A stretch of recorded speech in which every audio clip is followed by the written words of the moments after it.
Hello students, my self प्रशांत खाड़े और आज हम कंटिन्यू करने वाले हैं breathing and exchange of gases का लेक्चर नंबर 7 में। तो आज हम क्या पढ़ने वाले हैं? Transport of gases. क्या पढ़ने वाले हैं? Transport of gases. पिछले पिछले लेक्चर में हमने ट्रांसपोर्ट ऑफ O2 हमने पढ़ा है। आज हम कंटिन्यू करेंगे ट्रांसपोर्ट ऑफ CO2 के साथ। एक बार मैं आपको रिकैप कर देता हूँ ट्रांसपोर्ट ऑफ O2 का। तो ट्रांसपोर्ट ऑफ गैसेस में transport of O2 and transport of CO2। Transport of O2 कहाँ से ट्रांसपोर्ट होता है, कहाँ तक? तो O2 from alveoli to the tissue through the blood. समझ में आ गया? और कार्बन डाइऑक्साइड जो रहता है वो ट्रांसपोर्ट होता है टिश्यू से लेके अल्वेलाई की तरफ थ्रू द ब्लड। अब जो एक ऑक्सीजन रहता है वो ट्रांसपोर्ट होता है दो फॉर्म में। एक तो रहता है 97% ऑफ O2 जो रहता है वो ट्रांसपोर्ट करती है हमारी RBC as a oxy haemoglobin, मतलब ऑक्सीजन हीमोग्लोबिन के साथ बाइंड करता है और ऑक्सी हीमोग्लोबिन बनाता है, जो कि आरबीसी के अंदर रहता है। कितना होता है? 97%। और रिमेनिंग 3% जो ऑक्सीजन रहता है वो डिसॉल्व स्टेट इन प्लाज्मा में ट्रांसपोर्ट होता है। अब हम देखें तो आज हमें पढ़ना है ट्रांसपोर्ट ऑफ CO2। तो CO2 कहां से कहां तक ट्रांसपोर्ट होता है? CO2 during catabolic reactions CO2 produce होता है टिश्यू के अंदर। यही CO2 हमारे बॉडी के लिए हार्मफुल रहता है, इसलिए इसको हमारे बॉडी से बाहर निकालना रहता है। तो टिश्यू से अल्वेलाई की तरफ हमारा कार्बन डाइऑक्साइड फ्लो करता है थ्रू द ब्लड एंड ये 3 फॉर्म में ट्रांसपोर्ट होता है। एक तो होता है 20 to 25% ऑफ CO2 जो रहता है, 20 to 25% ये ट्रांसपोर्ट करती है हमारी RBC as a carbamino haemoglobin, मतलब कार्बन डाइऑक्साइड हीमोग्लोबिन के साथ बाइंड करता है और ट्रांसपोर्ट होता है as a carbamino haemoglobin. और जो 70% मतलब मेजर प्रोपोर्शन है, 70% ऑफ कार्बन डाइऑक्साइड जो है रहता है वो ट्रांसपोर्ट होता है एज अ बाइकार्बोनेट आयन। और मतलब और आखिरी में 7% मतलब माइनर प्रोपोर्शन ट्रांसपोर्ट होता है as a dissolve state in plasma. तो यहाँ से डायरेक्ट क्वेश्चन पूछा जाता है। तो आप मतलब लास्ट में आप मतलब लास्ट के 1-2 मंथ टेस्ट सीरीज रहती है आपके नेट के एग्जाम जब पास में आ जाती तब टेस्ट सीरीज में मतलब कोई सी भी आप टेस्ट सीरीज दे सकते हो, उसमें आपको इसमें से क्वेश्चन देखने को मिलेगा। और नीट के लिए भी बहुत ही इंपॉर्टेंट पॉइंट है, यहाँ से क्वेश्चन डायरेक्टली पूछा जाता है मतलब कौन से फॉर्म में O2 और CO2 ट्रांसपोर्ट होते हैं, कितने परसेंटेज में होते हैं। तो यही यहाँ से क्वेश्चन पूछा जाता है। तो हम आज पढ़ने वाले ट्रांसपोर्ट ऑफ CO2। इतना समझ में आ गया? नोट कीजिए, अच्छे से याद कीजिए, बहुत ही इंपॉर्टेंट है। ठीक है, चलो हम आगे बढ़ते हैं।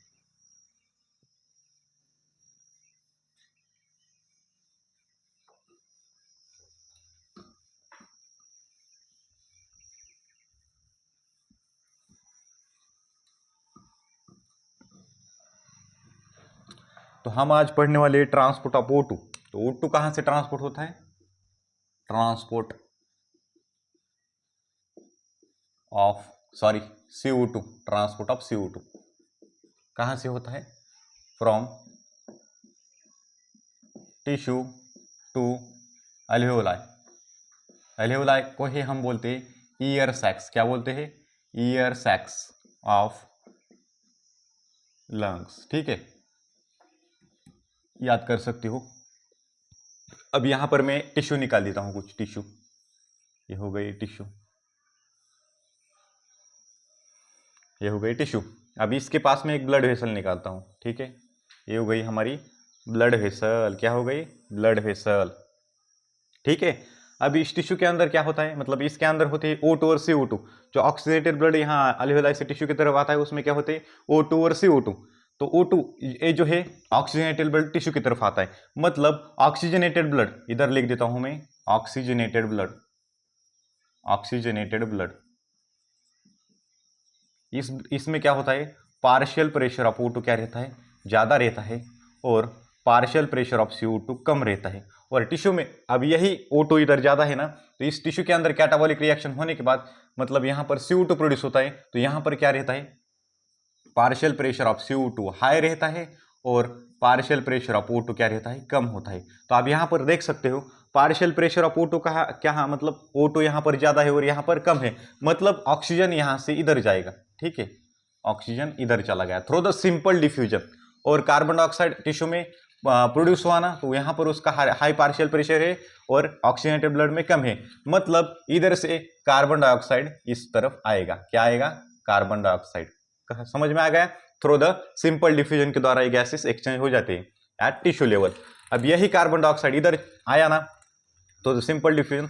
अभी ये कार्बन डाइऑक्साइड आने के बाद यही ब्लड आगे जाके डीऑक्सीजनेटेड ब्लड बन जाता है। क्या बन जाता है? Deoxygenated blood. Deoxygenated blood. ठीक है, अब इस डीऑक्सीजनेटेड ब्लड के अंदर कार्बन डाइऑक्साइड ज्यादा होता है, इसके कारण इसमें क्या पार्शियल प्रेशर ऑफ CO2 ज़्यादा बन जाएगा और पार्शियल प्रेशर ऑफ O2 कम हो जाएगा, और यही ब्लड अल्वेलाई की तरफ फ्लो करता है, अल्वेलाई की तरफ फ्लो करता है। ठीक है, इतना समझ में आ गया?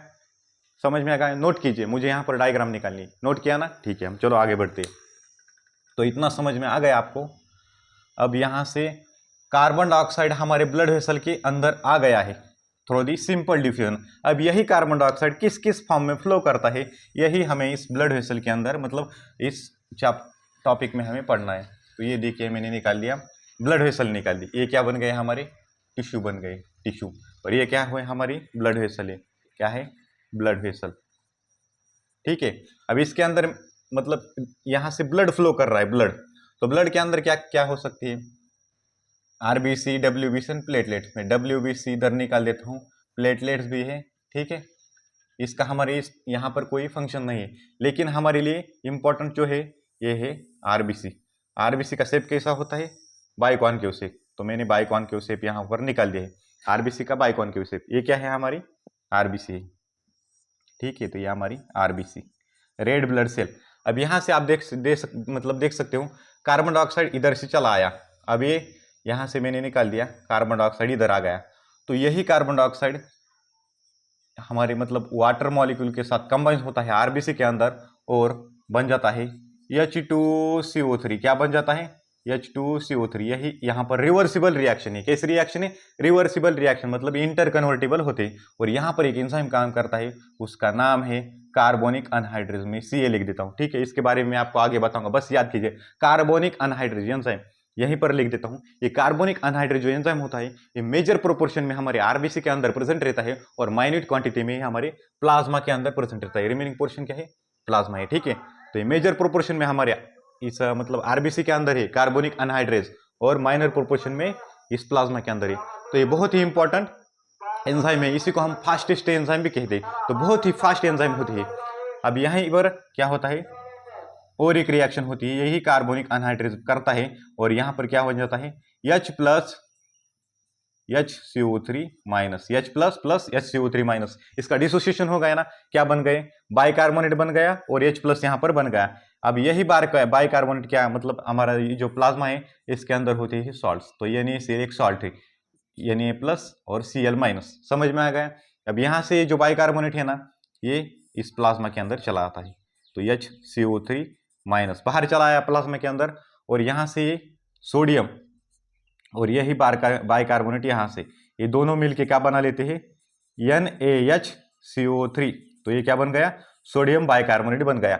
अब एक नेगेटिव आयन प्लाज्मा के अंदर आया ना आरबीसी के अंदर, मतलब हमें क्या करना है? यहाँ पर आयन का बैलेंस करना है, इसलिए यही क्लोराइड इस प्लाज्मा के अंदर चला जाता है फॉर आयोनिक बैलेंस। ठीक है, एक नेगेटिव आयन बाहर आया प्लाज्मा के अंदर, तो प्लाज्मा से एक नेगेटिव आयन अंदर चला गया। तो अंदर क्या चला गया?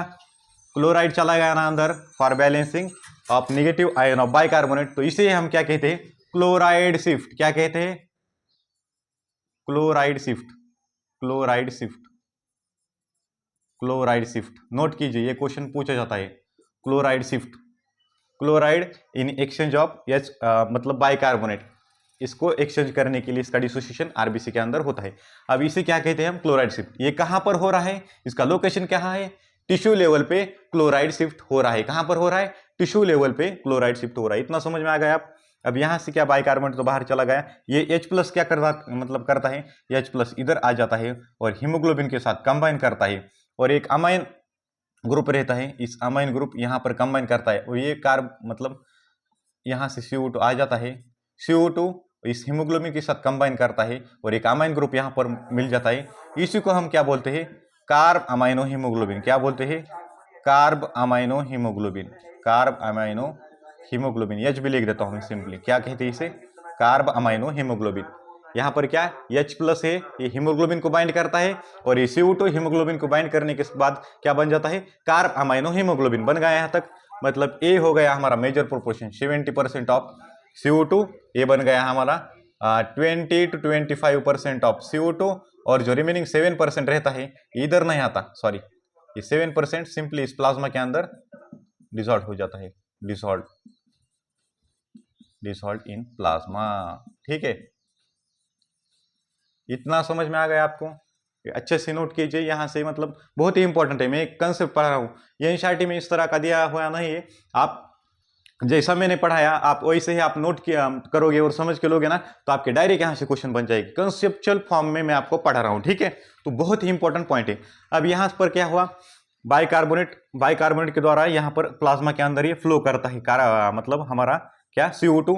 फिर यहाँ पर क्या as a carbamino haemoglobin, ये हो गया पहला फॉर्म, ये हो गया दूसरा फॉर्म, और यह डिसॉल्व्ड स्टेट इन प्लाज्मा, ये तीसरा फॉर्म। अब यही ब्लड यहाँ से जाएगा, कहाँ जाने वाला है ब्लड, अल्वेलाई की तरफ जाने वाला है, अल्वेलाई की तरफ। तो इतना नोट किया, टिश्यू लेवल पे ये सारी प्रोसेस होती है। अब हम चलते हैं अल्वेलाई की तरफ। कहाँ पर, अल्वेलाई की तरफ, हमारी लंग्स की तरफ यही ब्लड जाने वाला है। और लंग्स की तरफ क्या क्या होता है अब हम पढ़ते हैं, ठीक है। तो इतना नोट किया, हम चलो लंग्स की तरफ बढ़ते हैं। क्लोराइड शिफ्ट कहां पर होता है, इंपॉर्टेंट क्वेश्चन यहां से पूछा जाता है। क्लोराइड शिफ्ट टिश्यू लेवल पे होता है। क्लोराइड शिफ्ट, क्लोराइड का एक्सचेंज होता है for balancing of negative charge of the bicarbonate, इसी के कारण क्लोराइड शिफ्ट होता है, ठीक है। तो ये क्वेश्चन बहुत ही इंपॉर्टेंट है, पूछा जाता है। कहां पर होता है, टिश्यू लेवल पे। मैं बार बार आपको मतलब इस पॉइंट पे फोकस कर रहा हूं, क्योंकि यही भूल जाते हैं क्लोराइड शिफ्ट क्या है, रिवर्स क्लोराइड शिफ्ट क्या है, समझ में आ गया। फिर हम यहां पर पहुंच जाते हैं अब अल्वेलाई पे। हम पहुंच गए अल्वेलाई पे। मैं यहां पर अल्वेलाई निकाल देता हूं, यह हमारी बन गई अल्वेलाई, ठीक है। यहां पर निकाल देता हूं मैं ब्लड वेसल, ये ब्लड वेसल मैंने निकाल दी, समझ में आ गया। ये क्या है, हमारी ब्लड वेसल, ठीक है। और ये क्या है, हमारी अल्वेलाई। अब यहां से मतलब अब यहां पर क्या, पूरा डीऑक्सीजनेटेड ब्लड इधर आ गया ना, तो ये क्या है इधर, डीऑक्सीजनेटेड ब्लड, डीऑक्सीजनेटेड ब्लड, ठीक है।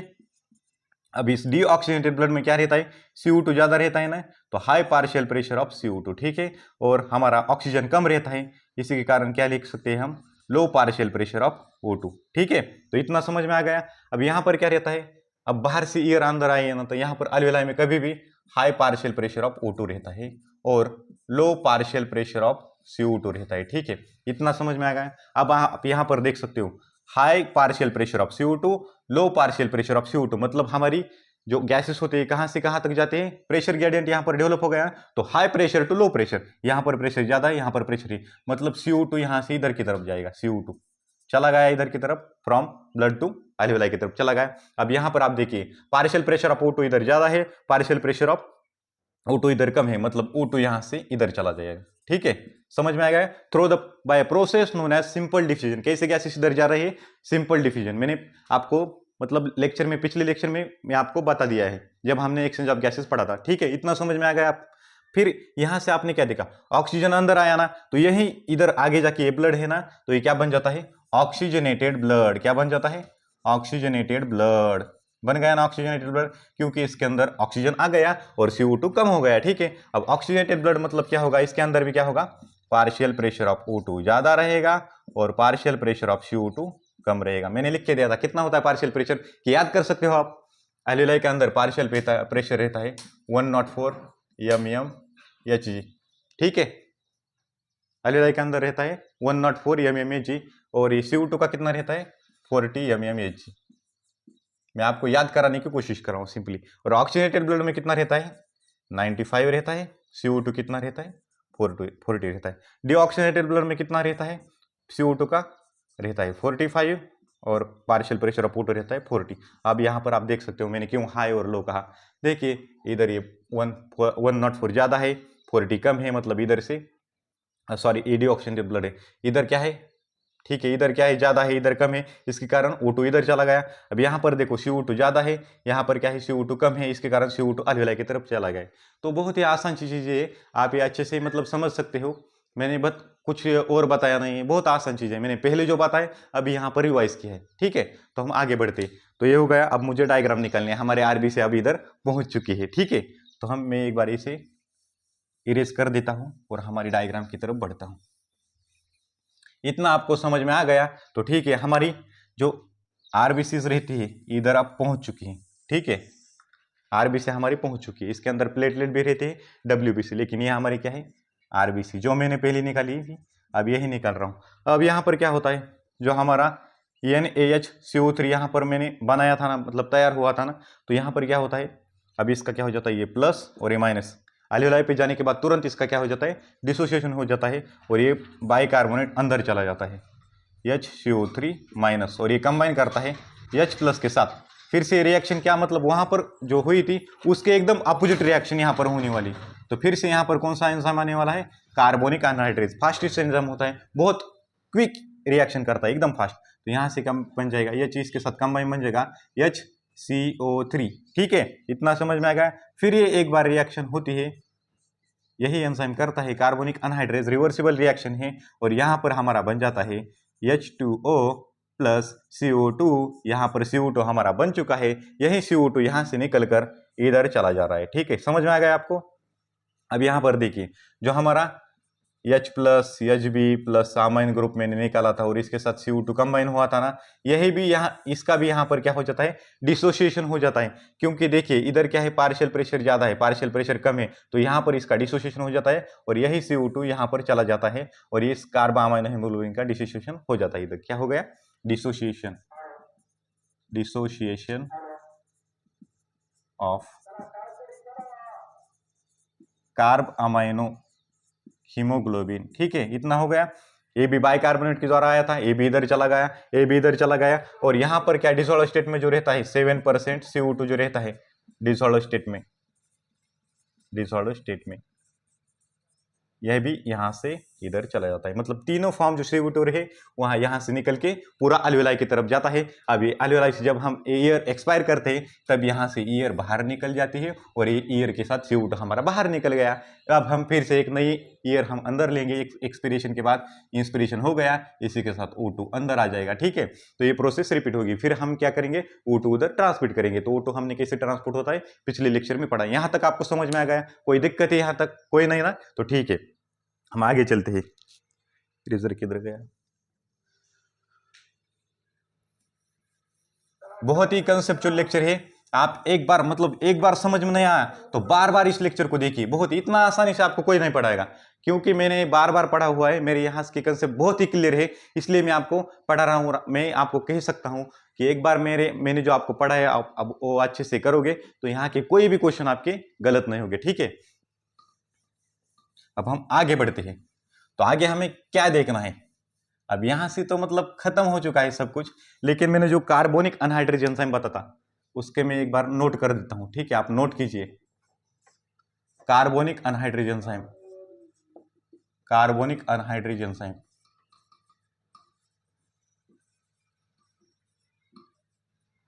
ये जो एंजाइम रहता है क्या है, फास्टेस्ट एंजाइम है, लिख सकते हो क्या है, फास्टेस्ट एंजाइम, मतलब बहुत ही फास्ट रिएक्शन करता है।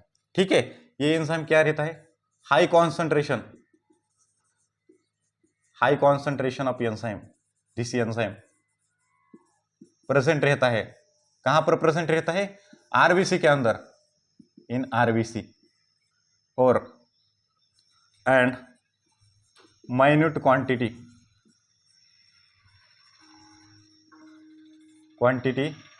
Present in plasma. ठीक है, ये क्वेश्चन आपसे पूछ सकते हैं, तो मैं यहां पर आपको ये पॉइंट लिखवा दिया है। ठीक है, समझ में आ गया। तो ये कौन सी रिएक्शन करता है, आप यहां कहीं भी और कहीं पर भी पढ़ सकते हो। ये कार्बोनिक अनहाइड्रेज जो एंजाइम करता है वो कौन सी एंजाइम होती है, CO2 प्लस H2O, इन दोनों को ऐड करने के बाद क्या बनता है, H2CO3, इसी को हम बोलते हैं कार्बोनिक एसिड। क्या बोलते हैं, कार्बोनिक एसिड। और इस कार्बोनिक एसिड का फिर डिसोसिएशन होता है H प्लस HCO3 माइनस, ये क्या बन गया, H प्लस आयन, और ये बन गया हमारा बाइकार्बोनेट। क्या बन गया, बाइकार्बोनेट। तो ये रिएक्शन ये क्या बन गया हमारा, कार्बन डाइऑक्साइड, कार्बन डाइऑक्साइड, और ये क्या बन गया, वाटर बन गया। अब मैंने एरो इधर की तरफ निकाली, इधर की तरफ निकाली, मतलब ये कैसी रिएक्शन है, रिवर्सिबल रिएक्शन है। अब यहां से हम देखें तो एक बार ये एंजाइम इधर ले जाता है और फिर यहां से इधर भी ले जाता, मतलब वापस भी ले आता है। तो ये एंजाइम रिवर्सिबल रिएक्शन कैटेलाइज करता है। ठीक है, तो यहां तक आपको समझ में आ गया। ये हो गया कार्बोनिक अनहाइड्रेज के बारे में, और लास्ट 2 पॉइंट बचे हैं, मैं यहां पर आपको लिख देता हूं, इसके बाद हमारा लेक्चर खत्म हो जाएगा। ठीक है,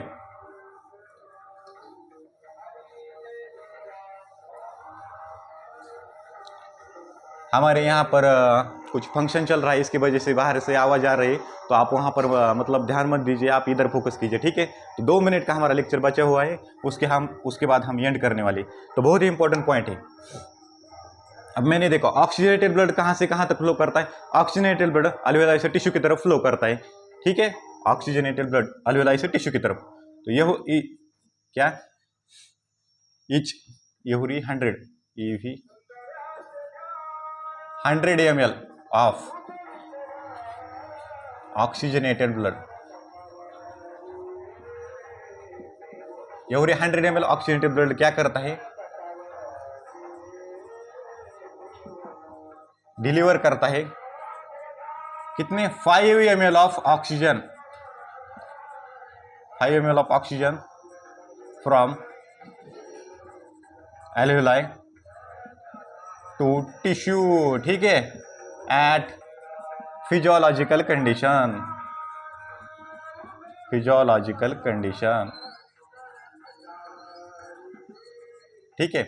एवरी 100 ml ऑक्सीजनेटेड ब्लड रहता है, क्या करता है 5 ml ऑफ O2 टिश्यू की तरफ भेजता है फ्रॉम द अल्वेलाई। बहुत ही इंपॉर्टेंट पॉइंट है, डायरेक्ट आपको नीट में क्वेश्चन आ सकता है 4 मार्क्स के लिए, तो ये आप अच्छे से नोट कीजिए।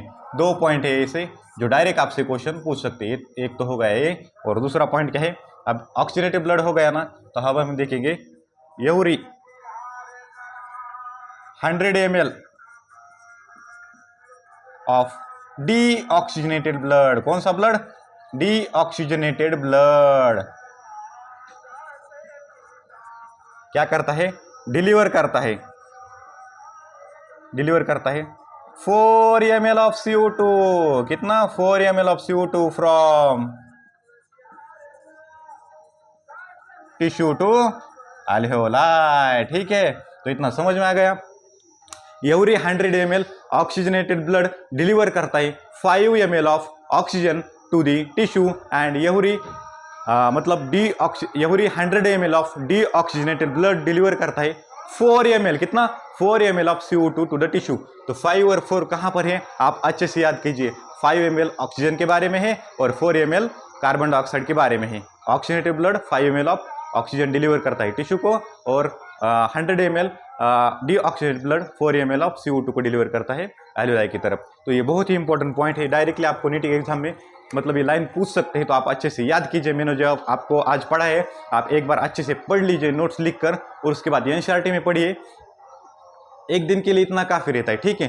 तो हम इसका मतलब लेक्चर नंबर 8 में कंटिन्यू करेंगे आगे का पोर्शन, और शायद हमारा अगले लेक्चर में हमारा चैप्टर खत्म हो जाएगा। उसके बाद हम देखिए, तो मतलब कोशिश करूंगा मैं 1 शॉट में आपको कराने की, या फिर इसके चैप्टर्स के जो कुछ इंपॉर्टेंट क्वेश्चन रहते हैं जो आपके नीट के एग्जाम में आ सकते हैं, वो भी हम डिस्कस करने की कोशिश करेंगे। तो ठीक है, तो हम मिलते हैं नेक्स्ट लेक्चर में, तब तक के लिए थैंक यू।